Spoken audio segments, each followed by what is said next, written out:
জয় হিন্দ, জয় Bharat, driver একটা জিন্দাবাদ, ইয়াডিয়াম association জিন্দাবাদ। মই ৰাজ্য কমিটিৰ সদস্য ইমামুল হক। মোৰ লগত উপস্থিত আমাৰ ৰাজ্য কমিটিৰ সকলো ব্যক্তি বৰ্তমান নিৰ্ধাৰিত কৰা হোৱা নাই, কিন্তু আজি যিকেইজন আমাৰ ইয়াতে উপস্থিত থাকিব সেইকেইজন ফাইনেলি আমাৰ ৰাজ্য কমিটি লাইফ টাইম গঠন হোৱাৰ কাৰণে আজি এই মিটিংখন অনুষ্ঠিত কৰা হৈছে। আৰু লগতে আজিৰ মিটিং চলাই নিয়াৰ কাৰণে আজিৰ সভাপতি আমাৰ নলবাৰী ডিষ্ট্ৰিক্টৰ প্ৰেচিডেণ্ট মণ্টু আলী ডাঙৰীয়া, তেখেতক এই মিটিংখন চলাই নিয়াৰ কাৰণে আহ্বান জনালোঁ। ধন্যবাদ।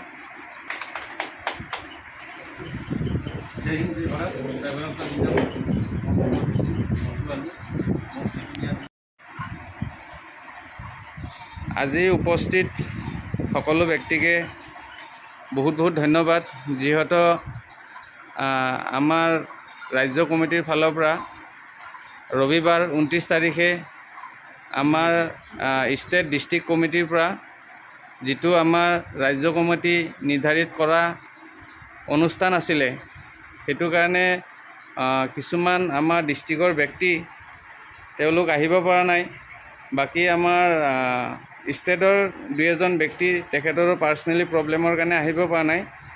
সকলোকে অনুৰোধ কৰিম যে আজি উপস্থিত থকা সকলো ব্যক্তি আজি আমাৰ ৰাজ্য কমিটিখন আমি গঠন কৰিম।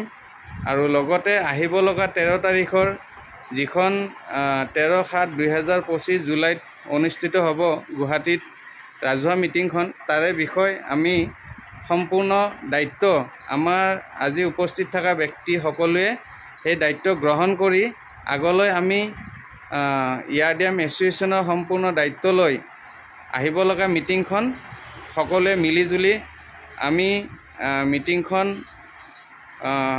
শুভকামনাৰে যদি পাৰ কৰিব পাৰোঁ, তাৰে কাৰণে সকলোকে অনুৰোধ জনোৱা হ'ল। ধন্যবাদ।